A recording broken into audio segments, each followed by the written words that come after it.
I put my brother in the hospital after he slept with my wife and bragged, "You know, I always get what I want." My family took his side and tried to get me thrown in jail, so I made them regret it. Sup, Reddit. This happened about 2 years ago. I was a pilot living what I thought was a pretty straightforward life. Then I came home early from a flight. That day messed up everything. I, 31 male, have been with my wife Rachel, 29 female, for just over 2 years. Met at a friend's birthday. Hit it off. Moved in together after 8 months. We did the courthouse wedding before one of my long rotations. Just made sense for benefits and paperwork. She was a physical therapist. I was flying international routes. We had our routines, our inside jokes, our plans, normal couple stuff. I wasn't supposed to be home. My rotation had me scheduled for another 2 days.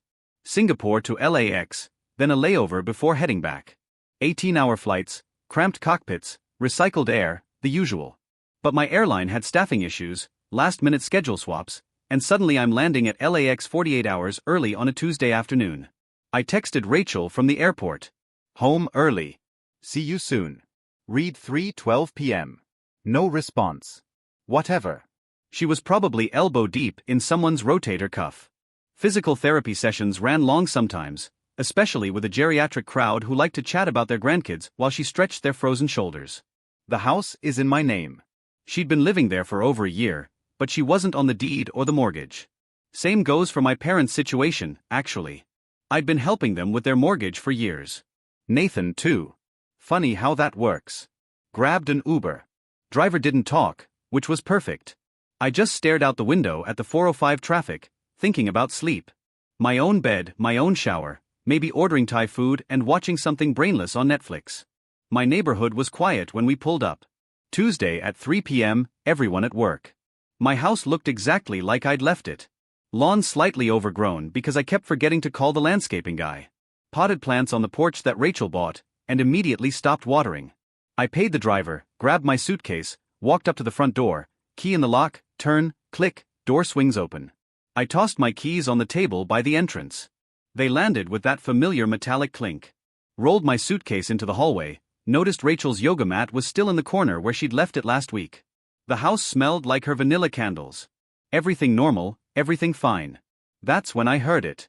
Upstairs from my bedroom, sounds the kind you can't mistake for anything else. You know what I mean? I stood there in the hallway, hands still on my suitcase handle, just listening, hoping I was wrong, hoping it was the TV, hoping it was literally anything else. Couple seconds of denial before reality kicked in. I wasn't imagining anything. I took the stairs slowly. Each step quiet. My heart was pounding, but my head was clear. The bedroom door was half open. I could see part of the bed through the gap. Movement. Sheets. I pushed the door wider. Rachel, my wife, the woman I'd spent just over 2 years with. The woman who'd cried when I proposed at that overpriced restaurant in Santa Monica in my bed with my brother Nathan. They didn't hear me at first. Took them maybe 3 full seconds to realize someone was standing in the doorway. 3 seconds of me watching these 2 people blow up my entire life. Rachel saw me first. Her face went white. She gasped, scrambled, shoved Nathan off her like he was on fire. Nathan turned, made eye contact with me. And here's the thing about Nathan, my younger brother. The golden child who never had to work for anything because someone always bailed him out. Failed out of community college twice. Lost 4 jobs in 3 years. Still drove a truck I helped him finance because his credit was garbage. This was the guy now sitting naked in my bed. He looked at me and said real calm. You know I always get what I want. Not sorry, not shocked, just stating a fact like he was ordering coffee. Something clicked in my head, not rage, something colder. I felt my jaw set. Get out of my house. His face shifted. The smug look flickered. What are you? Get out of my house, both of you. Rachel grabbed the sheet, clutching it to her chest. Her voice cracked. Baby, please just wait. Let me explain. Don't. I held up a hand. You need to leave. If you refuse, I'm calling the police to document this and have you both removed. This is my home too. Rachel started crying. Mascara running. It was a mistake. It didn't mean anything. Please, just listen to me. 10 minutes. Clock's ticking. Nathan stood up, pulling on his jeans. His hands were shaking slightly, tried to laugh it off. Bro, come on. Let's just talk about this like adults. We're not bros, and you've got nothing I want to hear. She's mine now. All right, deal with it. Nathan stepped toward me, voice getting louder, more aggressive, getting in my face. She chose me. I didn't move. Didn't flinch. Just looked at him. Last warning. Get out. Nathan kept coming. His eyes were wild now, breathing hard, face getting red. You always get everything. The house, the job, Dad's respect. I'm sick of it. I stood my ground, hands at my sides. You need to leave now. Or what? Nathan's voice cracked.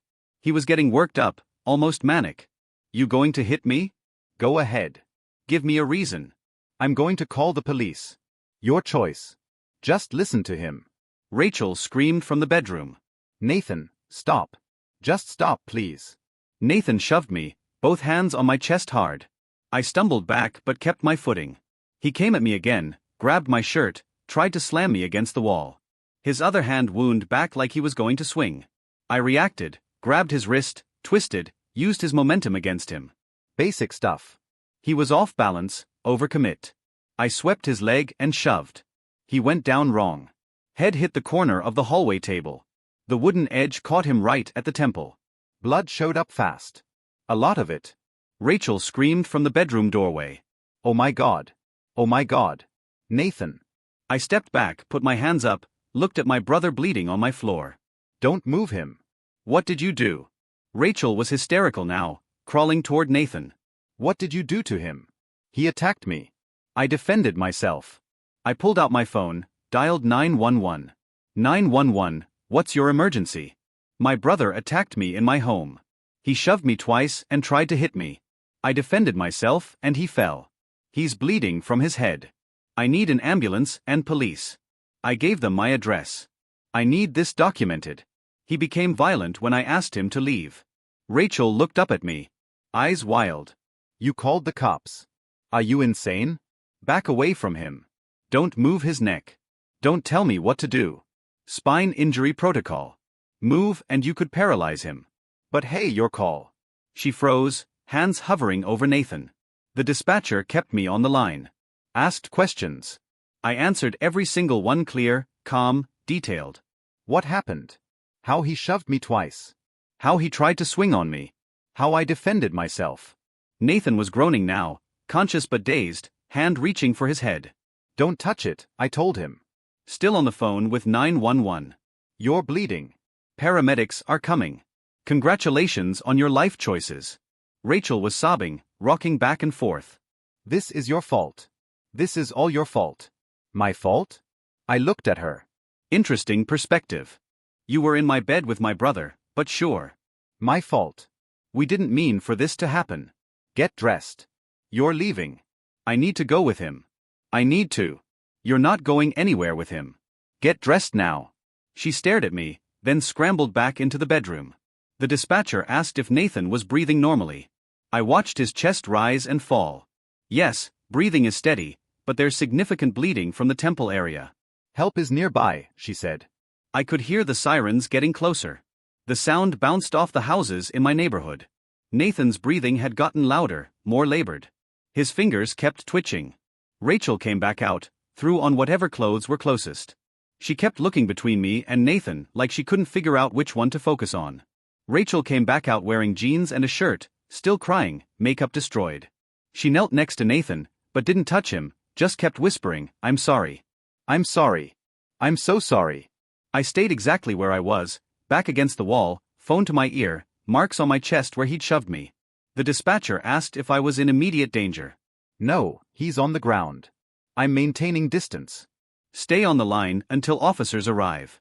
I heard the sirens before I saw the lights, red and blue flashing through the front windows. The sound got louder, closer, then stopped right outside. Rachel looked at me, desperate. Please, please tell them it was an accident. Please. I said nothing. Just waited. Paramedics first, then cops. I was still standing in the same spot, hands visible, phone in one hand, the 911 call still active. The paramedics went straight to Nathan. Started assessing neck brace, backboard, the whole protocol. One of them kept shining a light in his eyes, checking his pupils. Possible TBI. We need to move now. 2 officers approached me. You the homeowner? Yes. What happened? I came home early, found my wife in bed with my brother, told them both to leave. My brother became aggressive. He shoved me twice and tried to swing on me. I defended myself and he fell, hit his head on the table. One officer pulled out a notepad, started writing. The other one scanned the hallway, looked at the blood on the floor, looked at the table, looked at me. You have security cameras? Yeah. Full smart home setup, motion activated, cloud storage. Everything's time-stamped with audio. The officer's posture changed. Got more professional. We'll need to see that footage. Already pulled it up on my phone. Want me to send you the login credentials or show you now? Where's your wife now? Bedroom. One officer went to talk to Rachel. The other stayed with me. Any cameras? Yeah. I travel for work, so I had a full interior security setup installed. Motion-triggered clips, cloud storage, audio. Everything's time-stamped. The officer nodded, made notes. We'll need access to that footage. Whatever you need. I have nothing to hide. Nathan was loaded onto a stretcher. Still conscious but not making much sense. Slurring his words. Blood matted in his hair. Neck immobilized. One of the paramedics looked concerned. Possible skull fracture. We're going to Cedars-Sinai. The officers asked more questions. I answered everything. Showed them the marks on my chest where Nathan had shoved me. Red marks already starting to bruise. Had them photograph it. Gave them my phone to access the smart home footage. Showed them the doorbell camera app. The officer who'd gone to talk to Rachel came back. She confirms your brother was here. Says they've been seeing each other for a while. Says you came home, got angry, that things escalated. Claims you attacked him. I looked at him. Check the footage. It'll show exactly what happened. He shoved me twice, then grabbed my shirt and tried to swing. I defended myself. The officer pulled up the video on my phone, watched it twice, showed it to his partner. They both nodded. Everything documented, everything time-stamped. The officers finished their notes. We'll be in touch if we have more questions. You can file a formal complaint for the assault if you choose to. I want to cooperate fully. I'll sign whatever you need. One of them nodded. We'll include that in the report. Rachel tried to leave with the ambulance. I blocked the doorway. Keys. Phone. Now what? No. I need to go with him. You need to get out of my house. Please. Her voice broke. She grabbed my arm. Please don't do this. I made a mistake. I'll do anything. I pulled my arm away, held out my hand. House key, car key if you drove here. Hand them over. She fumbled with her key ring, hands shaking so bad she dropped it twice. Where am I supposed to go? I don't have anywhere. Not my problem. Should have thought about that before. Baby, please. She was full on sobbing now, snot running down her face. I love you. I made a mistake. It was just one time. Please don't throw away 3 years. One time? I looked at her. This was the first time. She couldn't meet my eyes. That's what I thought. I gestured to the counter. Keys now. She placed the house key on the kitchen counter, hands trembling. Can I at least get some of my things? 5 minutes. Then you're out. 5 minutes. All my stuff is here. Should have thought about that. She ran upstairs. I heard drawers opening, things being thrown into bags. She came back down with a duffel bag, mascara streaked down her face, eyes red and swollen. Please, she tried one more time, standing in my doorway, voice barely a whisper. Please, can we just talk about this tomorrow when you've calmed down? I am calm. Get out. I'm begging you. I know. Leave. She stood there, mouth opening and closing, looking for words that didn't exist. Out now. She stumbled out the door, stood on the porch for a moment, turned back. I'm sorry. I'm so sorry. I closed the door in her face, locked it. The officers were still there finishing up paperwork. One of them looked at me. You need anything else from us? No. I have everything I need.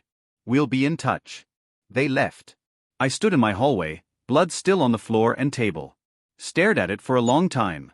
Then I got cleaning supplies from under the sink and scrubbed until it was gone. I didn't sleep that night. Sat on my couch with all the lights on, going through the smart home footage frame by frame. Saved everything to 3 different cloud storage accounts. Made copies on 2 external hard drives. Backed it up to a USB drive I put in my safety deposit box the next morning. The footage was crystal clear. Audio and video. Nathan following me into the hallway. Him shoving me. Him grabbing my shirt and winding up to swing. Me defending myself. Him falling backward. Head connecting with the table corner. The sickening thud. Him going down. Self-defense. Clear as day. I watched it 12 times. Noted every timestamp, every moment Nathan initiated contact. Every time I gave him a chance to walk away, every second that proved I tried to avoid confrontation. Labeled each file with date, time, location. Created a master document listing every piece of evidence I had, the videos, the photos of my injuries, the 911 call recording, the police report number, officer names and badge numbers, even downloaded the Uber receipt showing exactly when I'd arrived home. Around 4 a.m., I started making a timeline. Wrote down everything in chronological order. When I texted Rachel, when the Uber picked me up, when I entered the house, when I heard the sounds, when I walked upstairs, every single detail with timestamps, printed it out, made 3 copies, put one in my safe, one in the safety deposit box. One with my important documents at work. My phone started ringing at 6 a.m. Mom. I let it ring. She called again and again.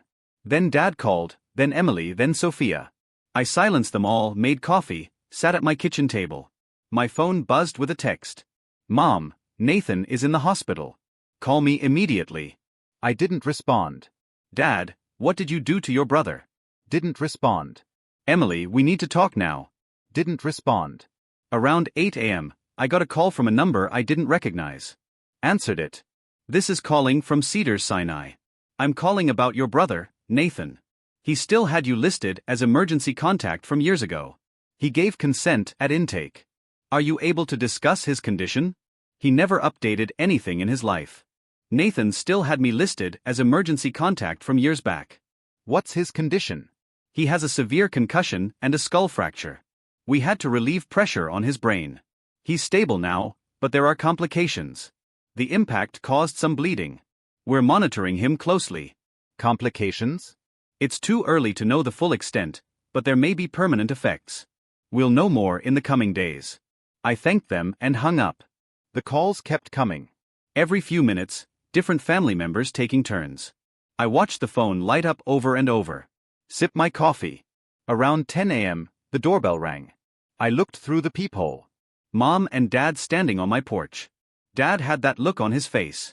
The one that meant he was about to lecture me. I didn't open the door. They knocked. Rang the bell again. Knocked harder. We know you're in there.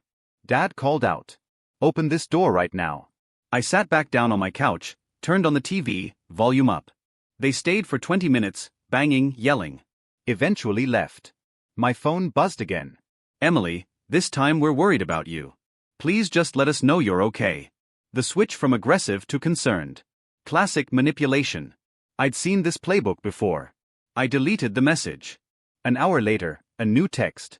Dad, your brother has a concussion, a skull fracture, and they had to drill into his head to relieve pressure. We need to discuss what happened. I took a screenshot, saved it to a folder labeled evidence. The messages kept rolling in throughout the day. Different tactics. Mom trying guilt, Dad trying anger, Emily trying reason, Sophia trying sympathy. They rotated like they'd coordinated their approach. Probably had a group chat going where they strategized about how to crack me. I screenshotted everything, added each one to my growing evidence folder, created subfolders organized by sender, by date, by tone. The angrier they got, the more documentation I collected, every threat, every accusation, every attempt to paint me as the villain. All saved, all timestamped, all backed up in multiple locations. By noon, I had 47 messages.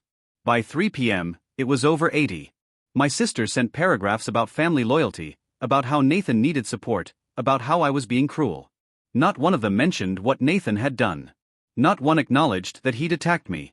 It was all about how I'd hurt him, how I'd overreacted, how I needed to fix this. That afternoon, my phone rang from a number I didn't recognize. I almost didn't answer, but something made me pick up. This is a detective with LAPD. I'd like to ask you some questions about an incident yesterday involving your brother. I'll cooperate. I'm not answering detailed questions without counsel. Pause on the other end. That's your right. When can you come to the station? I'll have my lawyer contact you. You already have a lawyer? My airline has a legal plan. I'll be in touch within 24 hours.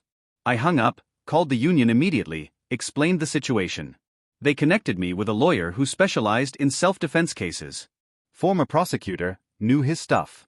We met that evening at a coffee shop. I showed him everything. The footage, the photos of my injuries, the 911 call recording, the police report. My lawyer watched the video 3 times. This is clean. He attacked you. You defended yourself. He fell. My family is going to push for charges. Let them try. He leaned back. You've got documentation they'd kill for in court. Timestamped video, audio, independent witness statements from the officers who responded. You called 911 yourself. You stayed at the scene. You cooperated fully. This is textbook self-defense. What do I do? Nothing. Let me handle the police. Don't talk to your family.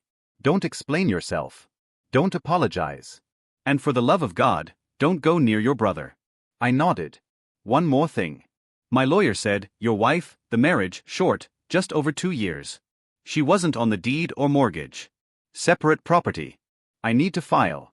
File for divorce immediately. California is a no-fault state, but you need to get ahead of this. She might try to claim marital assets or support. File first, establish the timeline, and make it clear the marriage ended the moment you caught her in your bed with your brother. What about her stuff? Box it up. Put it in storage. Send her the location and bill her for it, or leave it on the curb with a text. Either way, document everything. I left the meeting oddly calm. I had evidence. I had counsel. I had followed every rule. My phone was blowing up when I got home. 15 missed calls. 30 texts. Emily, the police called Mom and Dad. They want to interview us about what Nathan said about you. Sophia, why do you need a lawyer if you didn't do anything wrong? Dad, lawyering up makes you look guilty. If you have nothing to hide, just talk to the police. I screenshotted every message. Added them to my evidence folder. Then I typed one message to the family group chat. My lawyer will handle all communication with police. Do not contact me directly. Any further contact will be considered harassment and documented accordingly. Sent. Muted the chat. Emily tried calling immediately. I declined. She texted, you can't just cut us off like this. We're your family. I didn't respond. Dad called from 3 different numbers. I declined all of them. Blocked the numbers. That night, someone sent me a message from an account I didn't recognize. Nathan is devastated. He can't believe you're doing this. He just wants to apologize. I blocked the account. My neighbor knocked on my door around 8 p.m. Hey man. Everything okay? I heard sirens yesterday. Yeah. Had an incident with my brother. It's handled. The cops talked to me. Asked if I heard anything. What did you tell them? The truth. I heard yelling. Heard a crash. Saw the ambulance. Saw you talking to the cops. Looking calm. Saw them taking photos of your chest. Thanks. You need anything? No, but thanks for asking. He left. I added his statement to my mental checklist. Another witness. Another piece that backed up my story. Before bed, I called my lawyer. I want to file for divorce tomorrow. I'll have the paperwork ready by noon. We'll cite irreconcilable differences and include a sworn statement about what you witnessed. That way, it's on the record. Good. The next morning, I boxed up all of Rachel's stuff. Every piece of clothing, every toiletry, every book, every picture. Found stuff she'd left in the bathroom, in the closet, under the bed, her ridiculous collection of scented candles, her yoga equipment, the framed photos of us from better times. Took me 4 hours, loaded it all into my car, and drove it to a storage facility, paid for 1 month, sent her a text with the address and unit number. Your belongings are here. You have 30 days before I stop paying for it. Do not contact me. All communication goes through my attorney. She called immediately. I didn't answer. She texted, please can we just talk? I made a mistake. It meant nothing. I forwarded her message to my lawyer. He sent her the divorce papers by end of day. My lawyer called me 4 days after the incident. Talked to the detective. The DA reviewed everything and decided not to file charges. Your video makes it impossible to claim aggression on your part. Just like that. Not quite. They interviewed your family. Your parents gave statements supporting Nathan's version. Said you have anger issues, that Nathan was just trying to calm you down. The detective asked for evidence. They had none. Meanwhile, you've got video, audio, injuries, 911 call, independent witnesses. Case closed. Interesting. They tried to file a false report against me. They did, and I've documented that. If they try again, we have grounds for a harassment case. What about Nathan's condition? My lawyer paused. The hospital report came through. Traumatic brain injury, chronic vertigo, balance problems, cognitive issues, can't drive, lost his job because he can't pass the physical anymore. He's on disability. Can I still pursue the assault charge? The DA can file based on your signed complaint and the evidence. The video is a slam dunk, but it'll take time. Court dates, testimony, the whole process. He'd be looking at probation, anger management, possible jail time, depending on the judge. Do it. You sure? He attacked me in my home after sleeping with my wife, and my family tried to have me arrested for defending myself. Yes, I'm sure. All right, I'll coordinate with the DA's office. He'll be served this week. I hung up. My airline called later that day. HR wanted to check in. They'd heard about the incident through the grapevine. Some crew member who knew my family somehow. I gave them the short version. Explained I defended myself. Mentioned the police report cleared me. They were professional about it. Said to take whatever time I needed. Asked if I wanted access to the employee assistance program. I declined. Went back to work the following week. Singapore rotation again. Same routes, same airports. Walking through Changi felt different somehow. Everything looked the same, but nothing felt the same. Grabbed my usual coffee at the gate, checked the weather reports, did my pre-flight inspection, normal routine, but I kept thinking about Nathan bleeding on my floor, about Rachel's face when she saw me standing there. Flying helped. Up at altitude, focused on instruments and navigation. There wasn't room to think about anything else. My co-pilot on that trip was solid, good pilot, didn't ask questions. We kept it professional. Landed smooth in Singapore. Checked into the crew hotel. Slept for 10 hours straight. The next morning, I got a frantic call from Dad. I answered it. You're actually going through with charges against your own brother? His voice was shaking with rage. The DA is filing. I cooperated with their investigation. He's in the hospital. He's disabled. Haven't you done enough? He attacked me in my home after sleeping with my wife. And you tried to have me arrested. So no, I haven't done enough. If you go through with this, we're done. You're not my son anymore. Fine by me. But you should know I've been covering your mortgage for years now. $2,000 a month. Nathan's car insurance. His phone bill. I'm not funding people who are actively trying to ruin my life. Silence on the other end. Your choice, Dad. Leave me alone or figure out how to cover those expenses yourselves. He hung up. 2 days later, my lawyer called back.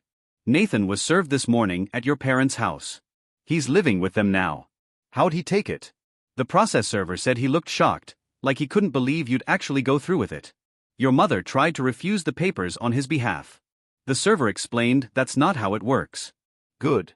Court date is set for 6 weeks from now. Preliminary hearing.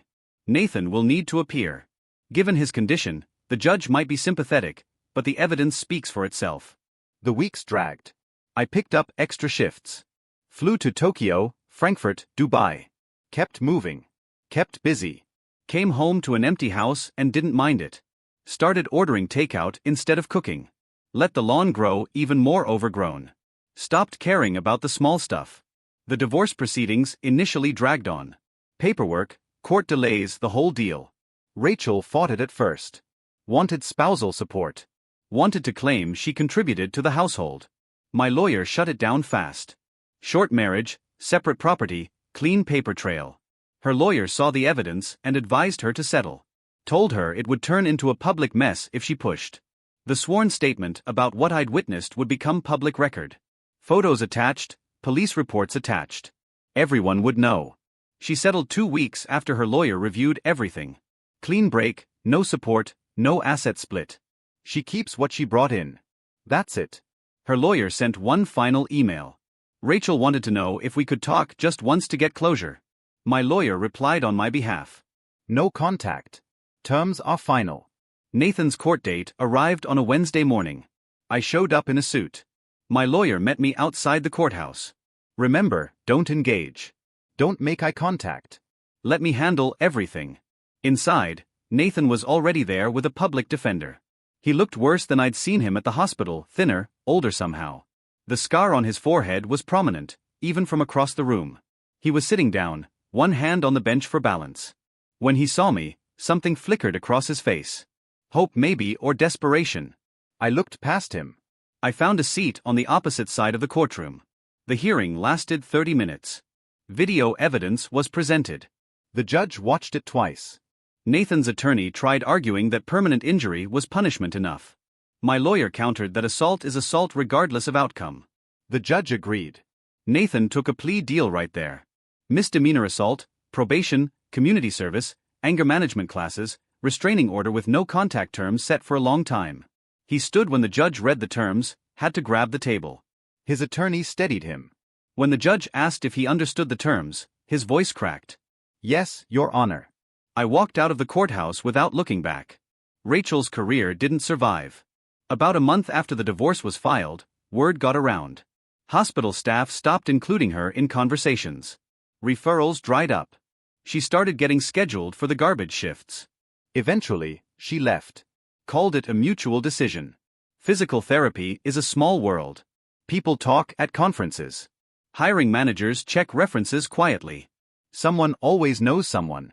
It took a few months, but the whispers followed her. One of my airline buddies had a sister who worked at a different hospital in the same network. Told me Rachel tried getting hired at 3 different clinics in LA. All of them passed. No official reason given. Just never got past the interview stage.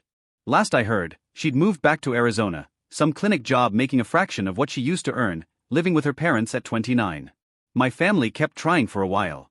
New phone numbers, letters, messages through mutual friends. I blocked every number, returned every letter unopened, cut off anyone who agreed to pass messages. After I made it clear about the finances, they got quieter. Dad tried calling once more to negotiate. I kept it simple. Stop harassing me and I keep helping with the mortgage. Come at me legally or keep pushing. I stop immediately. They couldn't afford to lose that income. So, they backed off. Emily tried showing up at my airline's crew lounge once. Security stopped her at the entrance. She didn't have credentials. I watched from inside the secure area as she argued with the guard. Eventually, she left. I filed a report with my company, added her name to the unauthorized visitor list. Sophia sent one final email 3 months later. Long message about how family should forgive. How everyone makes mistakes, how Nathan was suffering, how mom cried every day, how dad's health was declining from the stress, how I needed to be the bigger person.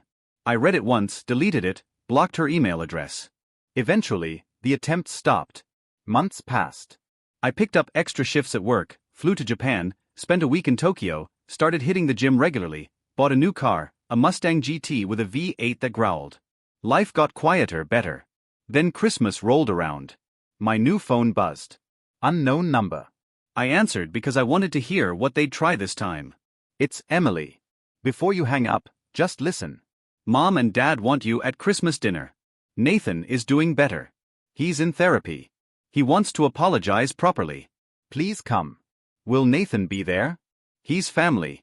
Of course he'll be there. I thought about it. They wanted to play happy family. Wanted to pretend everything was fine. Wanted me to sit across from the man who attacked me after sleeping with my wife. But I also wanted to see it. Wanted to see Nathan's face. Wanted to watch them squirm. Wanted them to understand that nothing had changed. I'll be there 6 p.m. She responded with relief. Thanks. Promises that this would be good for everyone.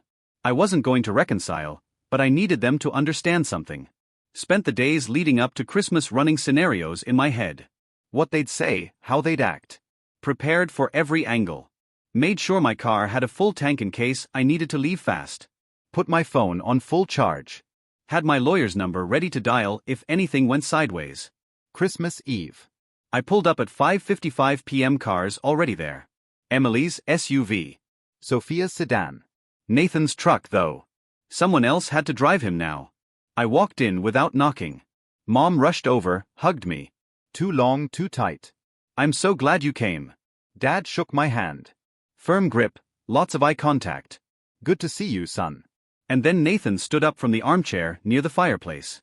Slowly, carefully, had to grab the armrest to steady himself. He looked terrible. Lost weight, dark circles. The scar on his forehead stood out. His hand stayed on the wall for balance. Hey. His voice cracked. I walked past him to the kitchen, grabbed a seltzer from the fridge. Emily and Sophia were setting the table. They both looked at me like I was a bomb about to go off. Careful smiles, nervous energy. The whole room felt tight. Everyone moving around each other like we were strangers. We sat down for dinner. Mom had gone all out. Turkey, the whole spread. Dad said grace. Thanks for family, for forgiveness, and new beginnings. I kept my eyes open, stared at my plate. We started eating. Small talk. Emily talked about her kids. Sophia mentioned her new job. Dad complained about his back. Mom asked me about flying. I gave one-word answers, kept my focus on the food. Nathan set down his fork. I know this is uncomfortable, but I need to say this. I'm sorry. I know that doesn't fix anything. I destroyed everything. I was wrong about everything. I attacked you and you defended yourself. I'm in therapy now. I'm working on myself and I love you. You're my brother. The whole table went quiet. Everyone watching me, waiting. I turned to Emily. Can you pass the potatoes? Nathan stopped, mouth still open. The words just gone. Emily slowly passed the bowl. I spooned potatoes onto my plate, kept eating. Dad's tone hardened. This is childish. Look at him. He can't work. He can't drive. He's living with Mom and Dad because he can't take care of himself. He suffered enough. I set down my fork. Looked at Dad.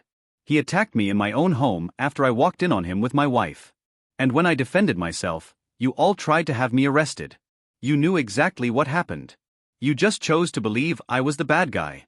Even with video evidence, even with police reports, you picked him. Silence. I stood up. Where are you going? Mom asked, voice rising. I came here tonight to confirm something. And I did. That you all chose him over me. You invited him here knowing what he did. You asked me to sit at this table and eat dinner with a man who assaulted me, and you thought I'd just forgive him. Nathan stood slowly, unsteadily, had to grab the table. Please don't leave. I'll go. I'll leave right now. Just stay. I walked to the door. Dad followed. If you walk out that door. I turned. What? You'll call the cops on me again? Already tried that. Didn't work. The room went silent. I opened the door. Nathan was right behind me, desperate, moving too fast. He stumbled, caught himself on the door frame. Wait, please. Just one word. Just tell me you hate me. Anything. I looked at him. You know what your problem is, Nathan? You always thought you could take whatever you wanted and someone else would clean up the mess. Well, not anymore. I walked out without looking back. The cold air hit me as I stepped off the porch. I got in my car, started the engine. The house was lit up like a Christmas card, perfect and warm and completely fake. I pulled out of the driveway, checked my rearview mirror once. Nathan was still standing there, leaning against the door frame, watching my tail lights disappear down the street. By the time I got home, I had 23 missed calls. I blocked every number, canceled the mortgage payments the next morning, canceled Nathan's insurance and phone bill. They made their choice when they defended him after he attacked me. When they expected me to pretend everything was fine, I didn't choose this. They did. Now, 2 years after everything went down, I've got a new house, a dog named Maverick, a girlfriend named Harper who respects my boundaries and doesn't push. Built it all after my family tried to destroy me for refusing to be their doormat. And it's better than anything I had before. Guys, we are so close to hitting 100,000 subscribers on this channel. If you are not subscribed to the channel, please consider subscribing. It really helps hit that 100,000 mark. Thanks for making this dream come true.